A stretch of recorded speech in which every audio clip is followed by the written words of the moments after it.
आज के video lecture में हम मेटल लिगेंड बॉन्डिंग की जो नेक्स्ट थ्योरी दी गई क्रिस्टल फील्ड थ्योरी, इसके बारे में पढ़ेंगे। 1929 में बेथे ने एक एक्सपेरिमेंट किया जिसमें एक आयनिक क्रिस्टल के लेटिस में एक आइसोलेटेड आयन रखकर उसके सराउंडिंग एनायंस का क्या इफेक्ट उस आयन पर होता है उसको स्टडी किया। क्रिस्टल में जो इलेक्ट्रोस्टैटिक फील्ड होता है जिसको हम क्रिस्टल फील्ड कहते हैं, उसमें आयन को रख कर उसके एनर्जी लेवल में चेंजेस को स्टडी किया, इसीलिए हम इसे क्रिस्टल फील्ड थ्योरी कहते हैं। ये थ्योरी बेथे एंड वान ब्लैक ने दी थी, इसलिए इसको एक क्रिस्टल फील्ड थ्योरी हम कहते हैं। हालांकि काफ़ी पहले ये लगभग वैलेंस बॉन्ड थ्योरी और क्रिस्टल फील्ड थ्योरी दोनों लगभग साथ साथ दी जा चुकी थी, लेकिन बेथे और वान ब्लैक दोनों फिजिसिस्ट थे और केमिस्ट का ध्यान एक फिजिसिस्ट की थ्योरी की तरफ नहीं गया और वैलेंस बॉन्ड थ्योरी की काफ़ी प्रॉपर्टीज़, कॉम्प्लेक्सेस की प्रॉपर्टीज़ वैलेंस बॉन्ड थ्योरी से एक्सप्लेन की जाती रही, इसलिए भी उनका ध्यान नहीं गया। लेकिन बाद में इसको, चूँकि वैलेंस बॉन्ड थ्योरी में काफ़ी लिमिटेशंस थी, तो क्रिस्टल फील्ड थ्योरी की तरफ ध्यान गया। इसके जो मेन पोस्टुलेट्स हैं, फर्स्ट, मेटल और लिगेंड बॉन्ड 100% आयनिक है।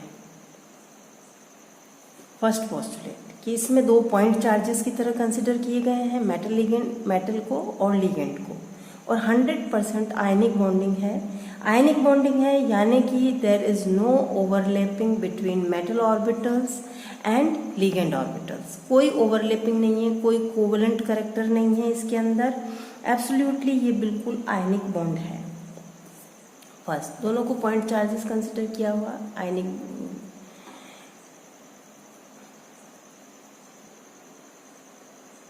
ये थ्योरी पूरी तरह से रिजेक्ट करती है कि लिगेंड ऑर्बिटल से इलेक्ट्रॉन मेटल ऑर्बिटल में ट्रांसफ़र होते हैं, कोई ट्रांसफ़र नहीं होते हैं इलेक्ट्रॉन्स।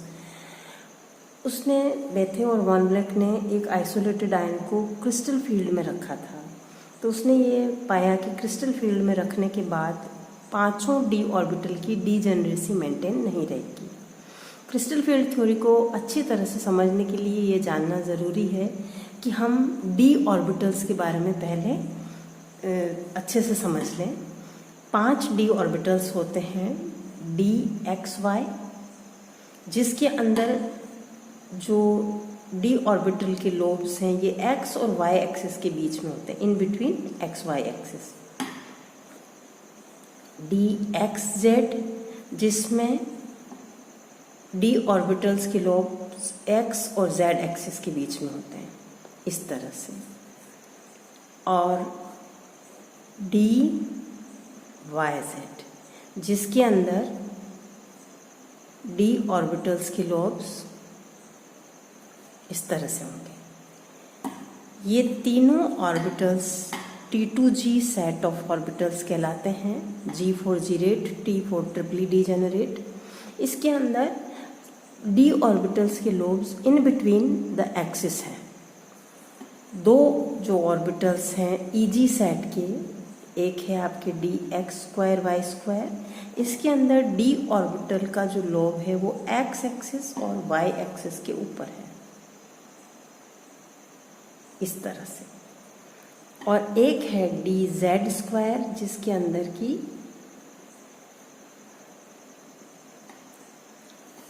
जेड एक्सिस पे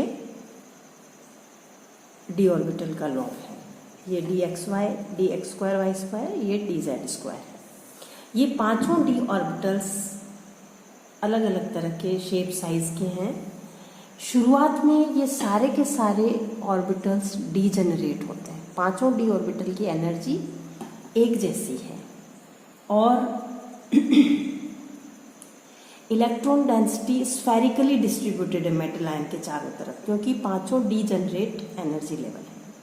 जैसे ही लिगेंड अप्रोच करता है इनकी एनर्जी इंक्रीज होती है और 5 की पहले इक्वल रहती है। उसके बाद में जैसे और ज़्यादा क्लोजर आएंगे मेटल ऑर्बिटल, अब ये 5 अलग अलग तरीके से अफेक्ट होंगे लिगेंड से। ये T2G सेट ऑफ ऑर्बिटल्स जो हैं ये अलग तरीके से अफेक्ट होगा और जो ईजी सेट ऑफ ऑर्बिटल है, ये ईजी सेट ऑफ ऑर्बिटल है, ये अलग तरीके से अफेक्ट होगा लिगेंड से। तो ये अब स्प्लिट अप हो जाएंगे।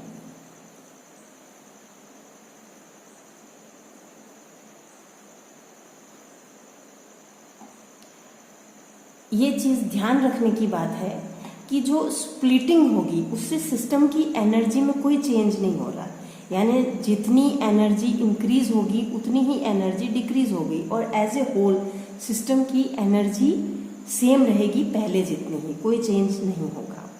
ये जो स्प्लिटिंग होती है उसे हम क्रिस्टल फील्ड स्प्लिटिंग एनर्जी कहते हैं, या tan dq, d और q आपके कॉम्प्लेक्स के पैरामीटर्स हैं, स्प्लिटिंग एनर्जी कहेंगे हम इसको, या डेल्टा से भी रिप्रेजेंट किया जाता है इसको। अगर ऑक्टाहेड्रल कॉम्प्लेक्स है तो डेल्टा ओ लिख देंगे, ये हम आगे पढ़ेंगे। dq कॉम्प्लेक्स का पैरामीटर है जिनकी value 1/6 z² r⁴ upon a⁵ है। यहाँ पर E इलेक्ट्रॉनिक चार्ज है, Z लिगेंड पर चार्ज है, R2 d ऑर्बिटल, R जो है वो d ऑर्बिटल की रेडियस है, और r⁴ जो है वो d ऑर्बिटल्स की एवरेज रेडियाई का 4th पावर है, और A मेटल लिगेंड बॉन्ड के बीच की डिस्टेंस जो है वो है यहाँ पर।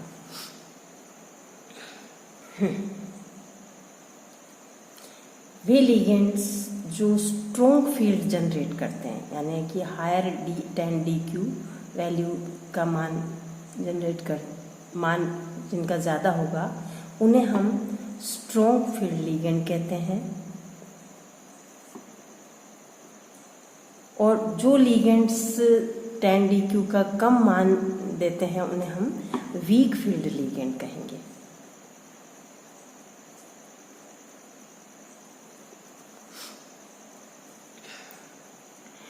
अगर हम लिगेंड्स को थोड़ा सा ऑर्डर में जमाएं तो एक स्पेक्ट्रोकेमिकल सीरीज बनती है, कार्बन मोनोऑक्साइड कार्बोनिल ग्रुप आपका, cyanide, nitro, dipyridyl, SO3 sulphide, NH3,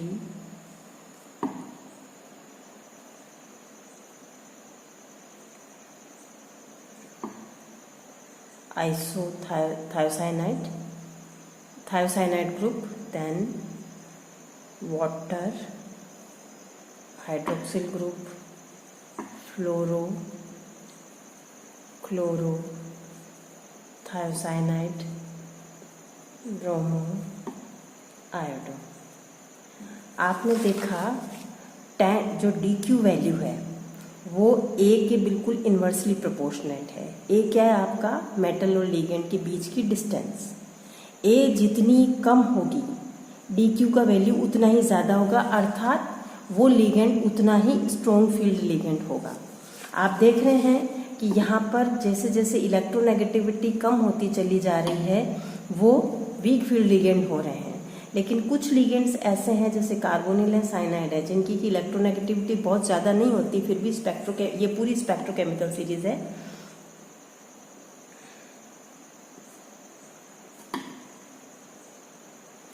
spectrochemical series में ये हायर पोजीशन पे हैं। इसका कारण क्या है वो हम बाद में डिस्कस करेंगे, लेकिन आप देख रहे हैं क्लियर कट कि जैसे जैसे इलेक्ट्रोनेगेटिविटी लिगेंड की कम होती चली जाती है उसका फील्ड स्ट्रेंथ कम होता चला जाता है। इसी के साथ हम क्रिस्टल फील्ड थ्योरी का ये इंट्रोडक्टरी पार्ट यहाँ ख़त्म करते हैं। एक होम असाइनमेंट है आप सभी के लिए। आपको बेसिक प्रिंसिपल ऑफ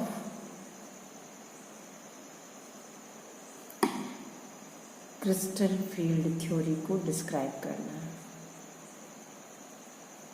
जो आज हमने पढ़ा है।